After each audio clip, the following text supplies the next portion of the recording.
자, 여러분 안녕하십니까? 전주 MBC 시사 토론입니다.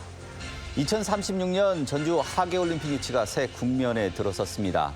전북 지방연대 개최에서 서울 협력안으로 방향이 바뀌면서 주도권 문제와 경기장 배치, 재정 부담 등 여러 가지 우려가 제기되고 있습니다. 전북형 올림픽이 어떤 기준과 전략을 가져야 할지 중요한 갈림길인데요. 오늘 시사 토론에서는 전주올림픽 유치를 둘러싼 핵심 쟁점과 앞으로의 과제를 짚어보겠습니다. 자, 오늘 토론에 참여할 두 분 모셨습니다. 유희숙 전주 하계올림픽 유치 추진단장, 송지환 전주교대 체육교육과 교수 나와 주셨습니다. 안녕하십니까? 반갑습니다. 네, 반갑습니다. 네. 자, 오늘 첫 질문은 전북자치도가 2036년 하계올림픽 유치에 나선 배경과 의미부터 좀 짚어보도록 하겠습니다.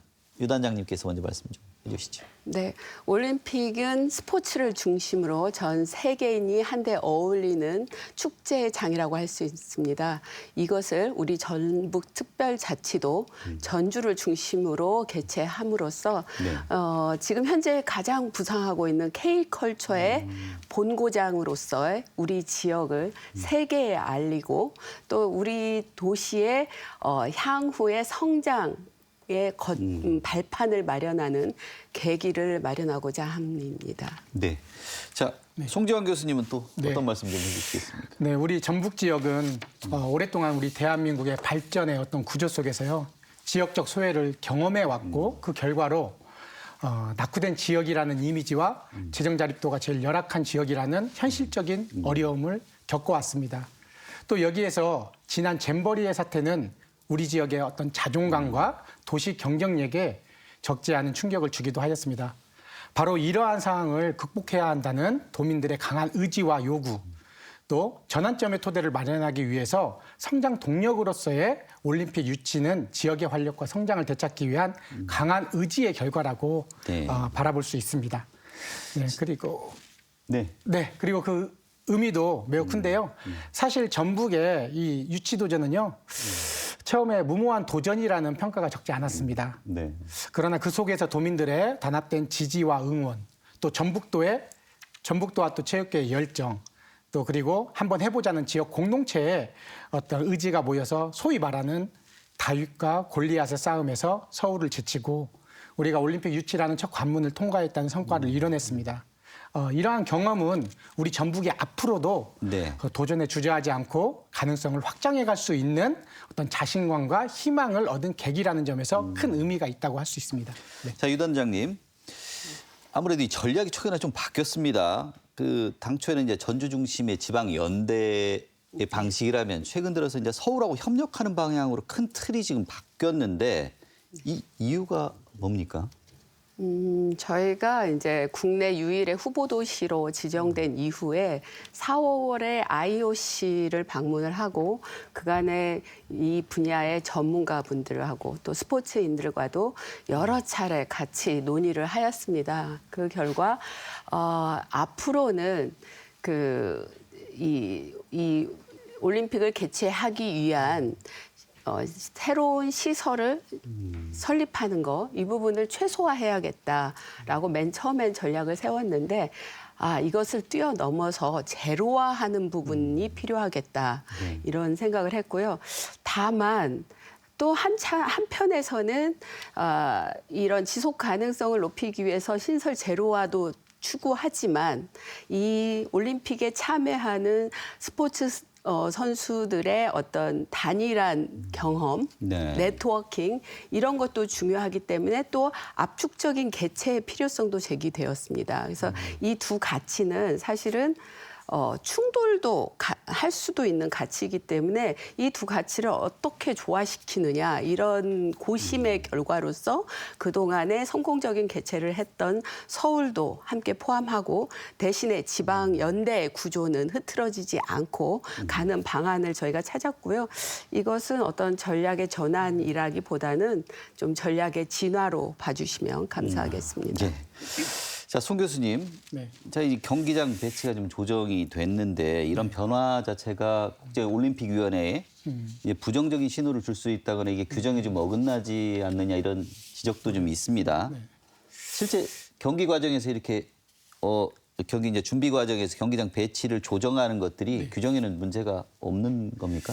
네, 우선 결론부터 말씀드리면요. IOC의 규정상 전혀 문제가 없습니다. 오히려 이런 변화되는 것들이 방금 진화된다고 말씀하셨는데요. 네. 이런 것들이 굉장히 정상적인 절차입니다. IOC의 올림픽 개최지 선정 절차를 좀 살펴보면요. 네. 먼저 지속대화 단계, 그다음에 거기에서 더 나아가서는 우선 협상 대상 집중 대화 단계, 그리고 나중에 올림픽위원회에서 개최지 선정을 하고 있는데요. 지금 현재 단계는 지속대화 단계입니다. 이 지속대화 단계 앞에 뭐가 있냐면요. 컨설팅 기반의 지속대화 단계입니다. 그래서 이 단계에서는 IOC와 지속적으로 대화하고 또 조정하고 소통하면서 우리가 이루려고 하는 올림픽의 최적의 개최안 계획을 만들어가는 단계입니다. 그래서 따라서 개최 계획은 한번 이렇게 제출하면 이게 고정된 것이 아니고요. 언제든지 수정되고 보완돼야 하는 것으로 아주 이 지금 진화되어 간다라는 표현을 해주셨는데 굉장히 아주 정상적인 절차라고 할 수 있습니다. 네. 자, 유희숙 단장님. 제가 이제 국내 후보지 결정 과정 우리 다 뭐 도민들도 많이 지켜보셨을 것 같은데 상당히 좀 가슴 뿌듯했던 기억입니다. 네. 좋은 기억이긴 한데 당시에는 그 전략 자체가 지방 연대 계획이었기 때문에 뭐 홍준표 지사도 네, 대구의 네. 육상 경기장 활용한다고 상당히 그 의미 있게 얘기를 한 적이 있었습니다. 네. 근데 이게 지금 이 사실은 그 당시 경쟁 상대였던 서울시와의 지금 협력 방안이 강화가 되면서 거꾸로 사실 지방 같은 경우, 대구 같은 경우는 육상 종목이 서울로 가지 않았습니까? 네, 지금 네. 변화가 있는데 그렇다면 그 대구나 이제 광주 같은 데 설득이나 아니면 그분들이 이런 변화를 좀 이해하고 있는지도 사실 궁금합니다. 네. 저희가 이러한 필요성이 제기된 것은 저희가 바로 전문가들하고의 간담 이런 과정에서 이제 돌출이 됐고 그런 것들이 우리 언론에서도 많이 노출이 되었습니다. 그만큼 저희의 고민이 깊었다는 것을 말씀드릴 수 있고요. 그것을 사실은 다른 지역에서도 그 과정에서 알게 되었고 또 저희가 진솔하게 그동안의 이런 상황을 말씀을 드렸을 때는 같은 지역의 입장에서 충분히 공감을 해주었다고 말씀드릴 수 있고요. 다만 저희가 이런 과정에서 이 도시들을 배제하고 가는 게 아니라 적절한 수준에서 같이 참여할 수 있도록 구도를 만들어 놨기 때문에 더 그 공감이 쉬웠다고 말씀드릴 수 있겠습니다. 자, 그럼 두 분에게 이제 저 공통 질문 한번 또 드려봐야 될 것 같은데요. 그 좀 전 질문은 좀 심화가 되어야 될 것 같습니다. 아까 말씀하신 것처럼 대구 육상이 대구가 아니고 지금 서울로 올라갔습니다. 잠실 주 경기장을 좀 사용을 하게 되는데 이게 그 6만석 규모의 이제 주요 경기장이고 원래 올림픽이라는 게 그 메인 스타디움 개념이 항상 육상을 치러 왔기 때문에 사실 우리가 지금 월드컵 경기장에서 전주 월드컵 경기장의 개폐식을 치른다고 할 수 있지만 어찌 보면 개폐식 시나리오가 넘어갈 수도 있지 않냐 우려들이 좀 나오고 있습니다. 그렇다 그러면 올림픽 중심이 사실 뭐 전주 올림픽이 아니고 이게 뭐 한국 올림픽이 될 수도 있다, 서울 올림픽이 될 수도 있다 하는 우려들이 있는데 어떤 말씀해 주시겠습니까? 먼저 이제 개최 구도가 이제 변화하는 거에 대해서는요. 아까 앞에서 말씀드렸던 것과 같이 IOC와 대화하면서 충분히 조정될 수 있다는 말씀을 먼저 드리고요. 우선 육상 종목 때문에 개폐식이 전주가 아닌 서울에서 치러지는 게 아니냐는 우려에 대해서는 개폐식 장소가 육상 주 경기장과 연동되어야 한다는 우선 전제는 잘못된 인식입니다. 우선 바로 직전에 있었던 2024년 파리올림픽에서도요. 그 육상 주 경기장인 스타드드 그 프랑스 경기장에서 개폐식을 하지 않았습니다. 어디에서 했냐면 세느강에서 했거든요. 따라서 육상 주 경기장이 서울에 있으니 개폐식을 서울에서 한다는 그 좀 루머는 잘못된 오정보고요. 오히려 IOC는 예전에 어떤 방식 또 보편적인 방식을 지향하고 있습니다. 그것들이 어디에서 나오냐면요. 2020년 올림픽 개최 비전이나 24년에 그 올림픽 포럼에서 뭐라고 했냐면 도시의 문화적 특징이나 도시의 강점을 살려서 개폐식을 혁신적이고 창의적인 곳에서 진행하도록 하는 것을 권장한다라고 얘기하고 있습니다. 그렇기 때문에 우리 육상 주경기장이 서울에서 하기 때문에 개폐식이 거기서 한다는 우려는 안 하셔도 될 것 같습니다. 예. 유 단장님한테도 질문 드려야 할게요. 올림픽 중심이 서울로 넘어간다. 이런 질문에 대해서 어떤 답을 해주시겠습니까? 저희가 지금 유치하려고 하는 것이 전주올림픽입니다. 국내 유일의 올림픽 후보 도시가 전주가 됐습니다. 그리고 저희가 전주가 선정되면서 제시한 게 문화올림픽입니다. 저희는 저희 그 가치, 정체성을 계속 밀고 나갈 계획으로 있고요. 한복, 한지, K푸드 이 모든 것의 컨텐츠를 살려서 저희가 이 정체성과 스토리텔링을 같이 연계시킨다면 이 부분에 대해서 저희가 중심성은 놓치지 않을 거라고 보고요. 다만 저희가 지방연대를 얘기했기 때문에 전라북도 전주가 중심이 되고 저희하고 협력하는 도시들을 그 개폐막식에 함께 녹여내서 지방연대의 개폐식 모습을 제시한다면 오히려 더 경쟁력이 있을 것으로 기대하고 있습니다. 예, 두 분에게 또 하나 공통 질문을 좀 드려보고 싶은 게 그 인프라 수준에 대한 얘기입니다. 아무래도 뭐 이번 올림픽이 전체적으로 큰 틀에서 비용을 좀 들이지 않기 위해서 경기장을 분산 개최하고 전국의 경기장을 좀 활용하는 방식으로 바꾸고 있긴 한데 이제 중요한 건 그래도 이제 전주가 메인이 돼서 전체적인 올림픽을 치르기 위해서는 사실 여러 가지 뭐 아주 작은 5성급 호텔서부터 사실 인천공항에서 지금 멀기 때문에 공항 인프라도 좀 갖춰야 될 것 같고 여러 가지 사실 지역의 인프라들이 좀 더 있어야 될 것 같다는 생각들은 일반적인 생각인 것 같아요. 그러면 우리 전북이 현재 가지고 있는 인프라 수준이 국제 기준에 부합하느냐 전반적으로 이런 고민들이 좀 있습니다. 어떤 말씀 좀 먼저 해주시겠어요? 저희가 이제 런던이나 파리와 같은 대도시가 아니고 기존의 시설들을 막 구축을 해서 집약하는 그런 형태가 아니고 그리고 이제 분명히 IOC도 그 부분을 지향하고 있기 때문에 지방연대 올림픽이라는 것을 가지고 신설 경기장을 없도록 하는 부분 이 부분은 맞다고 보지만 지적하신 말씀대로 지방연대가 가려면 이 네트워킹, 수송이 원활을 해야 된다는 그런 필요성이 있습니다. 그래서 이 부분을 어떻게 극복하느냐가 중요할 것 같고요. 우리나라는 다른 나라에 없는 아주 기막힌 시설인 철도 시스템이 있지만 그럼에도 불구하고 도로나 철도, 항공 이 모든 것들이 조금 더 보완이 돼야 된다고 생각을 합니다. 더불어서 숙박 말씀하셨는데요. 우리 전주시를 중심으로 해서 호텔 여건이 좋은 편은 아닙니다. 네. 다만 올림픽을 통해서 분명히 수요가 발생한다는 것을 설득해서 민자 유치 또 저희 공공 개발을 같이 연계해서 단계별로 저희가 숙박을 좀 확충시킬 필요가 있다고 보고요. 또한 전문가들하고 또 같이 협의하면서 또 다르게 저희가 접근할 수 있는 방안들도 함께 모색하고 있습니다. 자, 송 교수님. 네. 아무래도 이제 그 인프라 부분에서 제가 좀 더 궁금한 게 네. 여러 가지 그 IOC에도 이제 규정 같은 게 좀 있을 맞습니다. 것 같아요. 그래서 아까 말씀하신 뭐 공항이나 철도나 이런 것들이 선수 간의 거리 여러 가지가 있을 것 같은데 맞습니다. 이게 지금 국제 기준에 좀 부합하는가 또 이렇게 부족한 부분이 있다 그러면 어떤 부분들을 보완해야 되는가 이런 게. 맞습니다. 예. 사실 뭐 경기장 도로 교통 또 뭐 숙소 등등의 좀 인프라 시설들이 부족한 실정입니다. 현재는.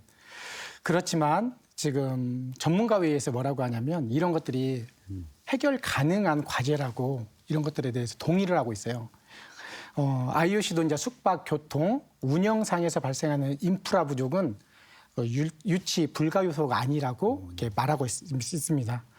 뭐라고 하냐면 해결 가능한 어떤 타당한 방법을 제시하면 그것들을 페일 패스에서 패스하는 조정 가능한 과제로 접근한다고 이렇게 얘기하고 있거든요. 최근에 이제 에이펙 정상회의에서 우리가 크루즈선을 호텔로 사용한 것처럼 좀 창의적이고 혁신적인 방안을 활용하도록 또 권고하고 있고 또 IOC 기준도 지속 가능성과 비용 효율성을 굉장히 중요한 요소로 지금 설정하고 있거든요. 그런 측면에서 실은 우리가 창의적이고 좀 혁신적인 방안을 대안을 좀 모색해 본다면 충분히 IOC 기준에 부합할 수 있다고 지금 자신하고 있습니다. 네. 예. 자, 다음 질문은 좀 재정 리스크 관련된 돈 얘기를 좀 해봐야 될 것 같습니다. 유 단장님한테 드리고 싶은데 아무래도 이제 이게 올림픽을 유치하면 총 사업비의 40% 지방 부담 맞죠? 지금 현재 규정이 현재 그렇습니다. 규정은. 네. 이게 뭐 그러면은 지금은 뭐 9조 원, 10조 원 얘기가 나왔다. 그걸 좀 많이 줄였다고 얘기는 들었지만 그럼에도 불구하고 40%라면 전북이 감당할 수 있겠느냐 하는 부분들이 좀 걱정이 있습니다. 현재 계획이 좀 현실적인 수준이라고 보시는지. 일단은 규정 자체가 이제 올림픽 이제 이 부분에 대해서는 저희가 관계 부처에도 충분히 설명을 드렸고 관계 부처에서도 그래서 적절한 조치를 지금 준비하고 있는 것으로 알고 있는데요. 올림픽 같은 경우는 그 자체 재원 조달이 50%에서 60%가 이루어지는 그런 스포츠 행사입니다. 다른 스포츠 행사하고는 규모도 다르지만 그 재정을 부담하는 구조도 다르기 때문에 이 부분에 대해서는 저희가 충분히 설명을 했고 그런 부분이 잘 반영되고 있다는 말씀을 드리고요. 그럼에도 불구하고 재정 부담을 좀 우려를 많이 하시는 것 같습니다. 이 부분에 대해서는 저희가 그러기 때문에 신설 경기장을 제로화한다거나 또 기존의 어떤 민간이나 공공 개발, 저희가 선수촌 같은 경우는 민간에서 개발하는 부분을 우선 저희가 선수촌으로 활용을 하고 이제 되돌려서 원목적으로 쓸 수 있도록 한다거나 이러면서 어떤 사실은 저희 지방 재정 부담뿐만 아니라 국가 재정 부담도 좀 줄일 수 있는 방안을 모색하기 위해서 노력하고 있다는 말씀 드리겠습니다. 중간에 돌발 질문 하나 드려야 될. 우리 선수촌들이 대부분의 우리가 서울 올림픽이다 그러면 서울에 메인 스타디움이 있고 그 근처에 선수촌이 있어서 선수들이 내 경기를 하는 곳까지 이렇게 멀지 않은 갈 수 있으면 참 좋은 그림일 것 같은데 언뜻 생각해 보면 지방 분산 개체가 너무 많다 보면 선수촌 또한 다 분산이 돼야 되는 그렇게 방향으로 가야 되는 겁니까? 저희가 이제 선수촌과 분촌 개념인데요. 저희 선수촌 같은 경우는 전주 같은 경우에 아무래도 전주에서 60% 이상의 선수들이 이제 모여들기 때문에 선수촌을 확보해야 되는데 저희가 이렇게 알아보니까 공공개발 같은 거 있지 않습니까? 임대 아파트라든가 이런 개발 사업이 저희가 그 올림픽을 개최하는 시점에 오픈하는 실수가 충분히 있습니다. 저희 전북개발공사에서 하는 것도 있고요.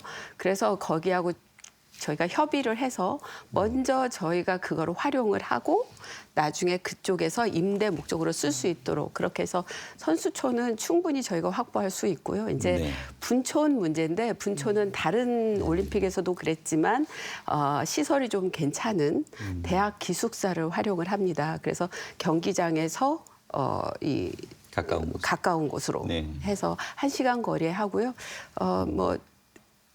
좀 선수 규모가 많아지는 서울 같은 경우도 저희 전주 사례처럼 해서 충분히 운영 가능할 것으로 기대하고 있습니다. 네. 자, 두 분께 이번에도 조금 더 깊은 질문. 사후시설 유지와 관련된 부분 좀 질문을 드리겠습니다. 이게 아무래도 대회 이후에 이렇게 많이 돈을 들이지 않고 치르는 건 좋지만 끝나고 나서 그 경기장이 어쨌든 증축이 되거나 이러면 또 여러 가지 시설에 대해서 기본적으로 비용은 들어가야 되고 그걸 또 유지를 해야 될 것 같은데 지금 우리 메인 스타디움이 될 월드컵 경기장만 해도 지금 4만석이 조금 안 되는 그런 규모인데 이걸 5만석 이상으로 좀 키우려고 하고 있지 않습니까? 자, 그러다 보면 나중에 이제 늘어난 관중석이면 전북 현대 구단이 지금 축구 메인 경기장 주경기장으로 쓰고 있지만 이후에 그 비용이 서로 더 들어갈 수 있는 부분이 발생할 수 있지 않습니까? 자, 이런 부분들이 좀 우려가 있긴 한데 사후 시설 유지 이런 부분 관련돼서 어떤 좀 부담 없애는 방법들. 네. 우선 이제 올림픽 이후에 어떤 시설 활용이나 또 방치 문제는 이제 개최 도시뿐만이 아니라 IOC도 굉장히 중요한 문제로 인식하고 있습니다. 그래서 IOC도 개최지 어떤 선정 평가에 이 내용을 핵심 평가로 이렇게 반영하고 있는데요. 그런데 이제 전주 올림픽 지금 공표된 내용들을 보면요, 우선 경기장을 신설하지 않고 기존 시설을 리모델링해서 활용한다. 이런 것들을 지금 말하고 있고 방금 우리 단장님께서 말씀하신 대로 신설 경기장 제로화를 지금 추진하고 있어요.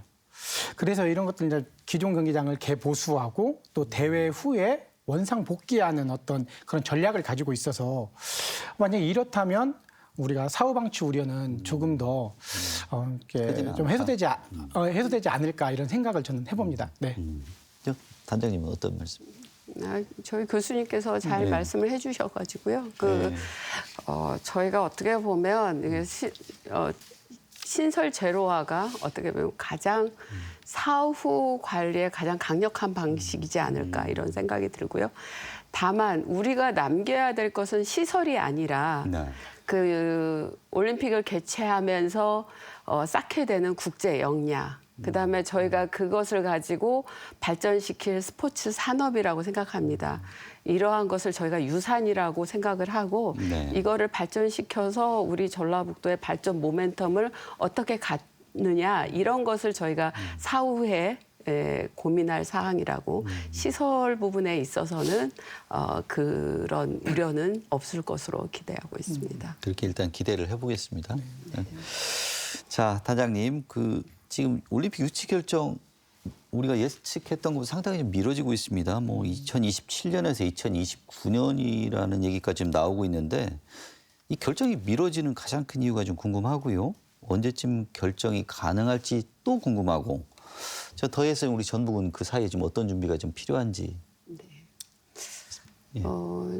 IOC가 지난 6월에 새로운 위원장 체제가 되면서 올림픽 개최지 결정 방식이라든가 결정 시기 이런 것들을 다 재정비에 들어가 있습니다. 그래서 아마 교수님께서 그 결정 시기는 언제쯤 될지 예측을 해주실 것 같은데 네. 저는 사실 이렇게 공식적으로 발표 나오기 전까지는 네. 말씀드리기 어려울 것 같고요. 다만 저희가 그런 공식적인 발표 이전에도 국내적으로는 정부 승인을 받아서 원팀 코리아로서 세계 무대에 가서 같이 홍보하고 유치 노력하는 그러한 시스템을 국내적으로 갖춤과 동시에 저희가 이 동향을 면밀히 살펴서 저희가 그 유치 선정되는 데 있어서 유리한 네트워킹도 구축하고 또 우리 전라북도 전주 어떤 스포츠 역량이 있다라는 모습을 세계에 보이고 또 브랜드 이 이름을 이렇게 알리는 이런 작업을 계속하면서 그런 발표에 대응하는 것은 지금부터 꾸준히 해 나가야 될 일이라고 생각합니다. 자, 송 교수님 언제 정도 될 것 같습니까? 결정이. 예상을 하기에는 조금 섣부른데요. 지금 저희 국제스포츠위원회 전북도에서 만든 전국에서 한 14명 정도의 지금 전문가 위원들이 있는데 2명 정도가 지금 IOC에 가 있습니다. 근데 지금 이제 커스티 커번터리 위원장이 정말 올림픽 개최지 선정을 정말 공정하고 투명하게 하기 위해서 여러 가지 절차들을 보완하고 있는데요. 그것들이 지금 계속 논의되고 있어서 이제 저희 나름대로 아주 섣부르게 얘기한다면 27년 정도 초 되지 않을까 이렇게 예상을 하고 있습니다. 근데 그게 더 빨라질 수도 있고 늦어질 수도 있습니다. 네. 자, 2027년 일단은 개최한다고 가정하에 그러면은 지금 내년 2026년이니까 한 1년 반, 뭐 2년 내에 결정이 될 수 있다는 얘기인데 네. 자, 지금 경제국들이 이미 유치 계획서 다 제출한 상태라고 지금 들었습니다. 근데 우리 아직도 지금 계획 막 수정하고 있습니다. 네. 뭐 문제 없습니까? 경제국 상황들하고 좀. 네, 볼 우선 때. 말씀드리면 네. 2개국 정도가 지금 경쟁 국가들이 경쟁 네. 도시죠. 예, 국가라고 하겠습니다. 시청자분들을 위해서. 네. 한 14개 국가가 지금 경쟁하고 있습니다. 근데 거기에 2개국, 인도와 카타르 정도가 지금 강력한 네네, 제출한 상태인데요. 네네. 실은 지금 앞에서도 말씀드렸던 것과 같이 지금 모두가 다 지금 지속대화 단계에 있습니다. 그래서 모든 지금 국가들이 지속 단계 대화 단계에서 IOC와 또 국제 경기단체 기준, 또 도시 여건, 또 올림픽을 치르려는 어떤 그런 뭐 가치와 그런 것들을 좀 뭐랄까요 재정비하면서 계속 좀 수정하고 보완하고 고도화하는 지금 작업에 있습니다. 그렇기 때문에 지금 2개국만 지금 제출되었다고 해서 우리가 지금 늦었다고 이렇게 판단하시면 안 되겠고요.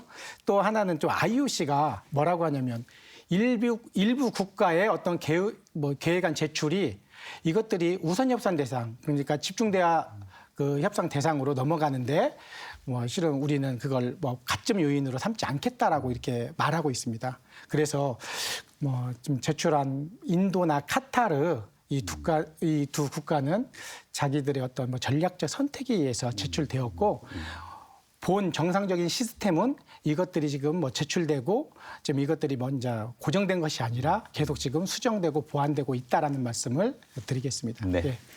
자, 이제 우리 도민들의 올림픽 유치에 대한 생각들이 많이 다르기도 한데 대부분 많이 공감을 해주시죠. 근데 이 도민 공감대 수준도 이렇게 도에서 상당히 좀 여러분 관심을 갖고 좀 체크를 하고 계실 것 같은데 전체적인 이제 공감대는 어느 정도 지금 바탕이 돼 있고 또 공감대 확대를 해서 전북 전역으로 좀 이게 확대 다 참여할 수 있는 올림픽이 되기 위해서 어떤 노력들 기울이시는지 궁금합니다. 네.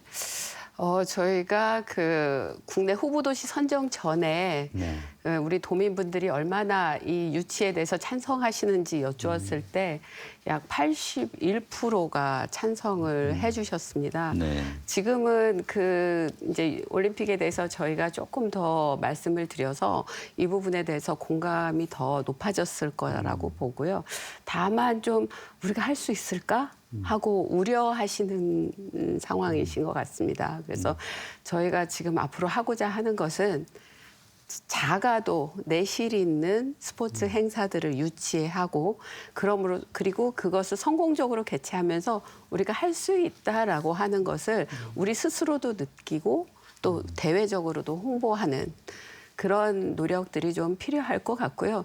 또한 저희가 이렇게 지금은 계획서를 정밀화하는 단계이기 때문에 말씀을 못 드리지만 이것이 확정이 되면 이제 저희가 추가적으로 할 것은 거기에다 색을 입히는 작업입니다. 그래서 우리의 관광 자원, 문화 자원 이것은 우리 전체 시군하고 관련된 거기 때문에 이런 것들이 어떻게 올림픽 경기를 통해서 세계인에게 보여줄 수 있는지 그 프로그램을 함께하는 과정에서 저희 전북 도민분들도 조금 더 참여하시면 만족감을 높이시고 또 공감대도 더 높아지실 것으로 기대하고 있습니다. 자, 유 단장님, 일주일 전에 그 올림픽 데이 이런 행사 네. 열렸죠. 네. 이 IOC 공식 행사라고 하던데 네, 어땠습니까? 한 6천 명이 이제 달리는 마라톤 행사였고요. 다행히 날씨도 좋았습니다. 네. 근데 제가 거기서 가장 그 마음으로 즐거웠던 것은 사실 우려를 많이 했었는데 경기 운영이 원활했다는 평이 있으시더라고요. 그 과정의 원인을 살펴보니 정말 전라북도 내에서 많은 영역에서 자원봉사 하시는 분들이 같이 해주셨고 자원봉사 하시면서 이렇게 표정을 보면 굉장히 뿌듯해 하시고 자발적으로 해주셨거든요. 그런 것들이 참가하는 선수들한테 전달이 된 것 같습니다. 네. 그리고 중간중간 저희가 저희 전북의 문화를 보여줄 수 있는 기점놀이라던가 또는 이렇게 사물놀이 뭐 이런 것들을 보여드렸는데 이 부분에 대해서도 굉장히 인상적으로 생각하셨습니다. 그래서 이렇게 하면 되겠구나. 우리 도민이 참여하면서 즐겁고 우리 문화를 충분히 보여주면 올림픽도 되겠구나. 이런 저희가 자신감을 갖는 계기가 되었습니다. 네. 자, 오늘 준비한 그 약속된 시간들이 거의 좀 흘러가고 있습니다. 그래서 마무리 말씀을 좀 드려야 될 것 같은데요. 송 교수님, 그다음에 유희숙 국장님, 유희숙 단장님 순으로 좀 말씀을 해주시고 하는데 저도 전주 올림픽 유치가 좀 됐으면 좋겠습니다. 뭐 개인적인 바람이긴 하고요. 근데 이 전주 올림픽 유치를 위해서 정말 가장 시급한 거 이렇게 한번 짚어주신다면 그 말씀 해주시고 또 도민들에게 전할 메시지 있으면 먼저. 네. 우선 올림픽 유치를 위해서 지금 가장 시급한 것은 먼저 정부의 지원과 국민적 지지를 확실히 확보하는 것이라고 우선 생각되는데요. 다른 경쟁 국가들이 지금 국가적 어떤 총 역량을 동원해서 지금 유치에 뛰어들고 있거든요. 근데 지금 우리는 아직 지금 문체부 심의를 지금 넘지 못했습니다. 아직. 네. 그래서 이제 그러지 못하고 있다는 거. 또 IOC가 굉장히 중요하게 생각하는 게 뭐냐면 국가 차원의 확고한 의지하고 전 국민의 어떤 올림픽에 대한 공감대입니다. 그래서 우리가 지금 아직 이 공감대를 더욱 좀 넓히고 결집시키는 그런 과정이 좀 무엇보다 중요하겠다 이렇게 생각이 들고요. 유 단장님. 우리 스스로 국제적 역량을 갖추고 이런 것들을 또 세계에 알리고 하는 것들을 저희가 스스로 해야 된다 이런 생각을 하고요. 그런 것은 어떤 스포츠 분야만 할 수 있는 것이 아니고 문화 영역, 산업 영역 다 함께 뛸 때 그런 것들을 보여줄 수 있다고 생각을 합니다.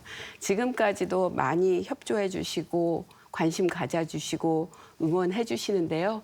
이게 그렇게 짧은 과정은 아닌 것 같습니다. 대신에 준비하는 과정에서도 저희가 많은 가치 있는 것들을 또 얻을 수 있을 거라고 생각합니다.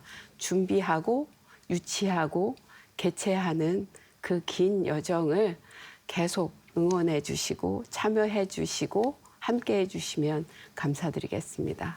자, 오늘 좋은 결과가 있었으면 저도 좋겠습니다. 자, 오늘 말씀 감사합니다. 감사합니다. 자, 감사합니다. 네. 자, 전주올림픽 유치는 전북에게 큰 기회지만 풀어내야 할 과제도 많습니다. 지역 발전의 동력이 될 수 있지만 재정 부담이나 공감대 형성 같은 현실적인 고민도 적지 않죠. 분명 기대와 우려가 공존하는 전주올림픽 유치, 저희도 관심 가지고 잘 지켜보도록 하겠습니다. 오늘 토론 여기까지입니다. 이어서 뉴스 톱파보기 이어집니다.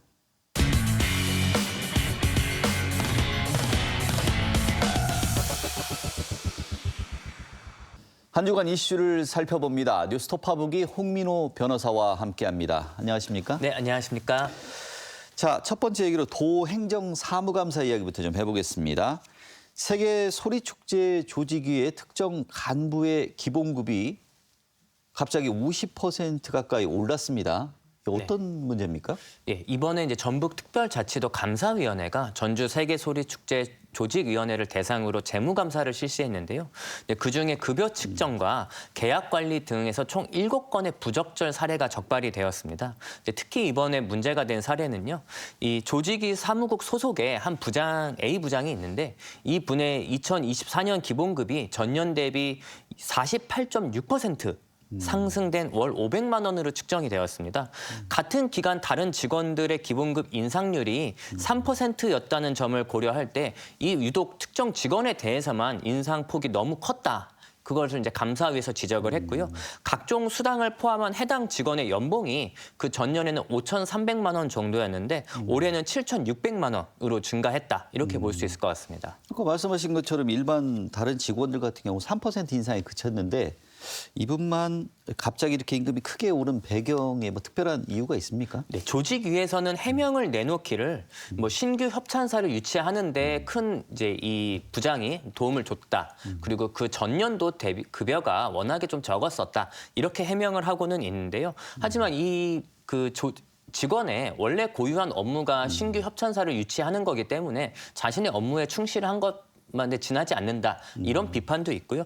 특히 이 부장이 김관영 도지사 선거 캠프에 몸담았었고 그래서 그 결과 이제 전북도의 5급 임기제로도 근무한 사실이 있었습니다. 이제 이런 것들이 좀 밝혀져서 좀 측근 특혜가 있는 거 아니냐 이런 논란이 있습니다. 자, 해당 간부가 도지사 선거 캠프 출신, 당연히 뭐 특혜 의혹이 나올 수밖에 없는 것 같은데 아까 조직위 측에서 입장을 내놨는데 이거 관련해서 지금 거짓 해명이라는 보도 많습니다. 네, 이 소리축제 조직위원회에서는 이 행정팀장이 이제 행정사무감사의 증인으로 좀 출석을 했습니다. 그래서 이 지금 문제가 된 이 부장의 기본급 폭등에 대해서 좀 밝혔는데요. 이제 조직위에서 내놓은 해명들, 방금 말씀드린 그런 것들이 사실은 거짓이다라고 이제 폭로를 어떻게 보면 해버린 것입니다. 이제 어떤 내용이었냐면요. 사실은 이 지금 조직위원회의 집행위원장인 이제 김희선 집행위원장이 김관영 도지사 선거 캠프 출신인 이 간부의 급여에 대해서 상승이 있을 거라고 이미 이제 예견을 해놓고 또 만약에 이것이 문제가 된다면 어떻게 대응할 것인가까지도 이미 사전에 얘기를 해놨다라는 것입니다. 만약 이 발언이 사실이라면 이 조직위원회에서는 뭐 단순한 좀 불찰이 있었다 이렇게도 좀 해명을 했지만 이런 것이 사실이 거짓이고 사실은 집행위원장의 지시 또는 묵인하에 이루어졌다 이렇게 보여야 될 것 같습니다. 자, 뭐 일반적인 사례는 좀 아닌 것 같은데 또 감사위원회에서 이에 대해서 어떤 조치를 취했습니까? 네, 감사위원회에서는 이 소리축제 조직위원회에 대해서 기관 경고를 하였고요. 그리고 앞으로 이제 주의 그리고 개선 요구를 하였습니다. 특히 또 이 건과 관련해서 만약에 이 건에 직접적으로 개입한 사람이 있으면 이제 징계를 해달라라는 징계 요구까지 하였는데요. 여기에 덧붙여서 감사위에서는 조직위가 지적이 요구된 사항에 대해 사후적으로 이제 이 관리를 지속적으로 했는지 좀 모니터링하겠다라고 요청을 했고 또 조직위에 이런 문제가 재발하지 않도록 제도를 정비하고 내부 관리 체계를 좀 만들어 달라라고 요청을 했다고 밝혔습니다. 이 조직이 내부 시스템이 이렇게 취약할 수 있을까 하는 느낌도 좀 드는데 앞으로 이런 부분 좀 어떻게 개선이 돼야 될 것으로 보십니까? 네, 전주 세계 소리축제 조직위에서는 이제 이번 건이 사실 단순한 불찰이고 이 부분에 대해서 좀 조직위 측에서 좀 사안을 좀 놓쳤다, 죄송하다 이런 식으로 좀 변명은 했지만 이걸 단순히 실수라고 보기는 좀 어려울 것 같고요. 이런 조직위원회들이 사실은 많이 있지 않습니까? 이런 곳들은 자율성을 바탕으로 이제 도민의 세금의 일부를 떼어서 민간 단체에 맡기고 사용하도록 하는 것인데 마치 이제 이것이 눈먼 돈인 양 이렇게 여기는 행태를 좀 묵과해서는 안 될 것 같고요. 자, 다음 주제로는 민간공원 특례 사업 얘기를 좀 해봐야 될 것 같은데 지금 건지산에 아파트하고 공원을 짓는 민간공원 특례 사업을 진행이 되고 있는데 이거 두고 좀 논란이 있습니다. 네.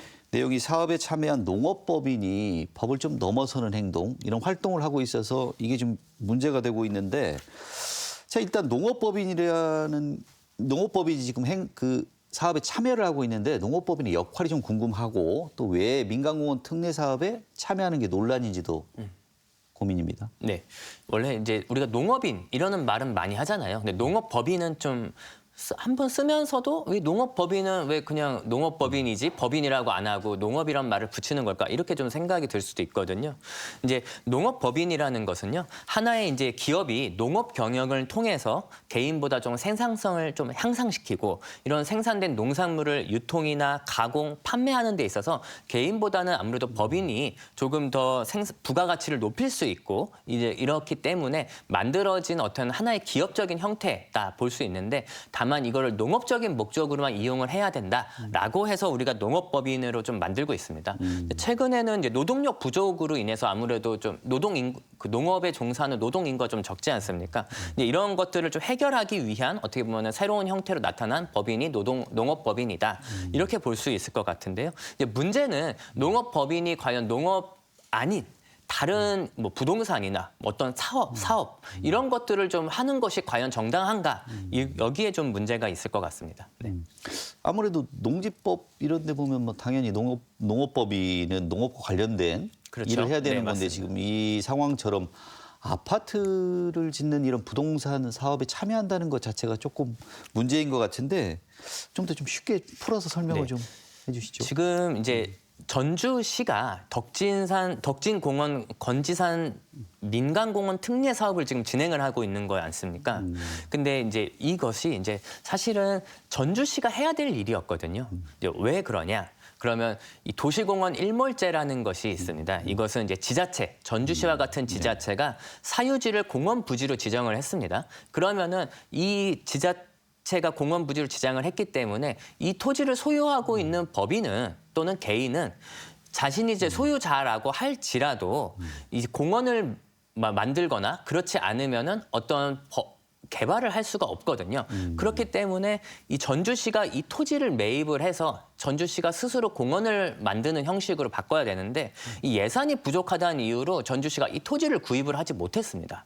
그런데 이 일몰제라는 거는 20년 안에 전주시가 이 토지를 매입하지 않으면 개발이 가능해진다라는 이런 일몰제라는 조건을 열어두고 있거든요. 근데 이번에 20년이 지나버렸습니다. 네. 그러자 이 전주시로서는 공원을 스스로 만들지도 못하게 되었고 그러자 이 토지를 소유하고 있는 농업법인이 그러면 우리가 이곳에 아파트를 짓고 대신에 공원을 크게 만들어서 이걸 전주시에 기부 체납을 하겠습니다. 그럼 아파트를 만들 수 있는 어떤 허가권을 우리에게 주십시오. 이렇게 해서 전주시와 지금 농업법인이 어떤 컨소시엄을 구성을 해서 이런 사업을 한번 해보자라고 하는 것인데 이 해당 부지를 소유한 농업법인이 공원을 조성을 하는 대신 아파트를 짓는 것은 어떻게 보면 농업과 관련 없는 민간 특례 사업인 아파트 건설 사업에 해당하는 거거든요. 네. 그렇다면 우리나라 법이 농업법인은 이제 부동산업을 영위를 할 수 없다라고 하고 있기 때문에 이런 농업법인 육성법 위반 그리고 농지법 위반에 해당한다 이런 지적이 많은 거죠. 자, 이거 환경단체가 이에 대해서 좀 이 사업 참여가 좀 명백한 법 위반, 제가 봐도 법 위반인데, 네. 자 이거 즉각 중단을 좀 요구하고 있는데, 네. 어떤 점을 강조하고 있습니까? 네, 관련 지역인 이제 호성동 비상공동대책위원회랑 전북 환경운동연합이 있는데요. 여기서 이번에 최근에 성명을 냈습니다. 이 농업법인의 불법 개발 사업인 이런 전주 건지산 민간공원 특례 사업을 즉각적으로 중단하고 재검토해라. 여기에 대해서 이제 이렇게 성명을 낸 것에는 좀 근거가 있는데요. 이제 사전에 농업법인의 사업 범위를 두고 농림축산식품부에 유권 해석을 요청을 했다고 합니다. 그래서 이제 거기에서 이제 농식품부로부터 회신을 받았는데 농업법인의 민간공원 특례 사업은 농업법인의 사업 범위를 좀 그 범위를 위반한 것이기 때문에 불법하다라는 답변을 받았다. 그렇기 때문에 이 토지를 건주산 일대를 소유한 토지 일대를 소유한 곳이 농업법인 이상 이런 사업을 해서는 안 되고 그렇다면 이 건지산에 관해서는 이 공원을 좀 유지를 해줘야 된다라는 이제 주장인 거죠. 자, 이 건지산 자체가 뭐 좀 독특한 곳입니다. 역사 문화적인 가치도 좀 있는 곳이고 또 뭐 그 멸종위기종 전주 물꼬리풀이라고 멸종위기종 서식지이기도 해요. 네. 근데 이런 요소들이 어떤 사업 진행에 좀 영향을 좀 미칠 수 있는 겁니까? 네, 사실 이제 저 이번에 건지산에 대해서 한번 좀 새롭게 알아보는 계기가 됐는데요. 이 건지산 일대가 상당히 이제 다양한 생물 다양성이 좀 있어가지고 역사적으로나 환경적 가치가 좀 뛰어나다고 합니다. 실제로 이제 전북대학교를 끼고 있으면서 이런 학술림의 이제 울창한 숲이 있고요, 편백나무 숲이 또 따로 이제 보존이 되어 있기 때문에 이제 그쪽으로 등산객이나 이제 트레킹을 하시는 분이 많이 지나다니시고 또 맨발로도 요즘엔 건강 걷기 운동도 그렇죠. 하신다고 하더라고요. 그리고 또 수달이 사는 생태 습지가 또 마련도 되어 있다고 합니다. 그렇게 이제 오송제라고 이제 또 있는데요. 이러한 것들처럼 좀 어느 정도 이제 환경적 가치가 좀 유지가 되고 있는 곳이기 때문에 이제 시민 단체에서는 이런 도시공원의 좀 공익적 가치를 좀 고려를 해서 이 덕진공원 건지산 일대를 국가 도시공원으로 이제 아예 지정을 하고 초고층 아파트 개발이 아닌 좀 전주 시민 모두를 위한 공원으로 남겨둬야 된다. 이러한 목소리가 많습니다. 예. 자, 마지막 주제 이야기 좀 해보겠습니다. 그 공공 배달앱 얘기인데 네. 2020년에 설립됐죠. 맞습니다. 군산 네. 공공 배달앱인데 배달의 명수. 그러니까 최근 매출이 상당히 늘고 있는 것 같아요. 네. 자, 이게 좀 지역 소상공인들한테 주는 의미가 좀 남다를 것 같습니다.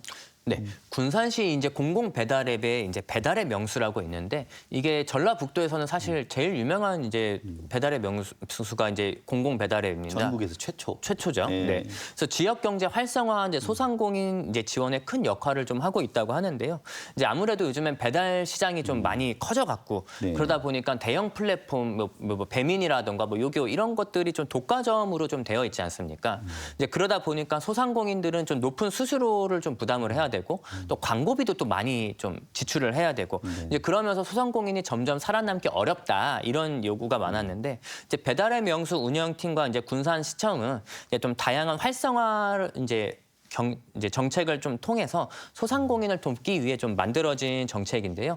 아무래도 이제 수수료가 없다 보니까는 좀 소상공인으로서는 좀 부담을 덜 수 있고 또 그리고 이제 소비자 입장에서도 이 군산사랑 상품권을 사용할 수가 있습니다. 지역 앞에서? 이제 그러다 보니까 아무래도 이제 군산사랑 상품권은 아무래도 좀 환급 구조도 되고 할인도 좀 되어 있기 때문에 비교적 조금은 저렴하게 이제 앱을 이용을 해서 배달 음식을 먹을 수 있다라는 장점이 좀 있습니다. 자, 이 배달의 명수 같은 경우 좀 민간 배달앱하고 좀 다르잖아요. 그렇죠. 이게 네. 우리가 이 가입사로부터 그 주문액의 한 10% 정도를 이게 중개 수수료 내는데 이거 안 내도 된단 말이죠. 이렇다 보면 소상공인들 부담을 크게 좀 낮출 수 있는데 이게 또 법적으로 좀 문제는 없습니까? 뭐 말씀하신 것처럼 이제 수수료 0% 정책을 좀 고수를 하고 있거든요. 근데 다만 그 수수료 0%가 되는 이유는 이제 전주 군산시에서 이거를 이제 세금으로 어느 정도 충당을 좀 시켜주고 있기 때문에 그렇다면 민간 뭐 아까 말씀드린 대형 플랫폼 이제 공공 배달 앱에서는 과연 이것이 좀 공정한 경쟁을 좀 무너뜨리고 있는 것 아니냐, 좀 이러한 불만 사항이 좀 있을 수 있을 것 같고요. 또 이 소상공인의 부담을 덜어준다는 취지는 분명히 좋은데 결국은 이거는 이제 군산시 또는 정부의 예산을 활용한 지원이기 때문에 결국엔 한계에 도달할 수밖에 없고요. 만약에 이거를 사용하지 않는 그 시민들 입장에서는 내 세금을 어떻게 보면 일부 소상공인에게 몰아주는 형태 아니냐, 이러한 좀 형평성의 문제가 있을 수 있을 것 같습니다. 뭐 시에서 군산시에서도 운영 체계를 조금 뭐 변화를 모색하고 있는 것 같은데 아무래도 이제 공공과 민간 영역 간 법적 다툼, 충돌 문제 이런 것들이 있을 수밖에 없는데 어떻게 해결 가능할 것으로 보십니까? 네. 아마 이제 좀 부정적으로 바라보는 시선에서는 아마 이런 공공 배달 앱이 더 대중화되기는 좀 어려울 것이다. 왜냐하면은 이제 시민들에게 실질적 혜택이 있어야 소비자들이 찾을 테고요. 네. 그 소비자들이 많아야 자영업자들이 이 플랫폼을 이용을 하게 될 텐데요. 근데 앱을 이용하는 시민들이나 소상공인에게는 필요하지만 이용하지 않는 이제 입장에서는 납세의 부담을 진다. 아까 말씀드렸던 것처럼 그런 부분들이 있고요. 또 소비자 입장에서는 그럼 이게 과연 뭐 대형 플랫폼을 이용하지 않을 만큼 어떤 유인책이 좀 더 있어야 될 거 아니에요. 근데 아까 말씀드린 군산사랑 상품권이나 이런 지역 화폐를 이제 사용한다는 것만으로 유인책이 좀 적다라는 것이죠. 뭐 아니면은 좀 방법이 배달비를 좀 낮춰준다던가, 뭐 내지는 뭐 최소 주문 금액인 게 요즘엔 많은데 그런 것들을 금액을 좀 낮춰줌으로써 좀 소비자들이 좀 다가서기 쉬운 구조가 좀 되어야 되는데 현재로서는 수수료가 없다라는 거 외에 그렇다면은 그 부분은 소상공인에게만 이득이 되지 소비자한테 이득이 되는 부분은 아니거든요. 그렇다면 소비자가 과연 이거를 굳이 찾을 필요가 있을까? 그렇다면 소비자들이 이용하지 않는다면 이 소상공인들은 이 플랫폼에 굳이 가입할 필요가 있을까? 이런 문제들이 좀 생기거든요. 그래서 이러한 이제 민간 사업자와 경쟁을 하려면은 조금 더 소비자들에게 이렇게 이용을 하면서 얻을 수 있는 혜택이 좀 더 마련되어야 될 것 같다. 이렇게 봅니다. 자, 오늘 얘기는 여기까지 듣도록 하겠습니다. 자, 오늘 뉴스 톱파보기 홍민호 변호사였습니다. 감사합니다. 네, 감사합니다. 네. 자, 군산 공공배달앱 배달의 명수가 매출 50억 원을 눈앞에 두고 있습니다. 수수료 부담을 낮추며 소상공인에게 큰 힘이 되어준 모범 사례죠. 하지만 더 오래 더 많은 사람들에게 도움이 되려면 지속 가능성에 대한 더 깊은 고민이 필요해 보입니다. 전주 MBC 시사토론 여기서 마치겠습니다. 시청해주신 여러분 고맙습니다.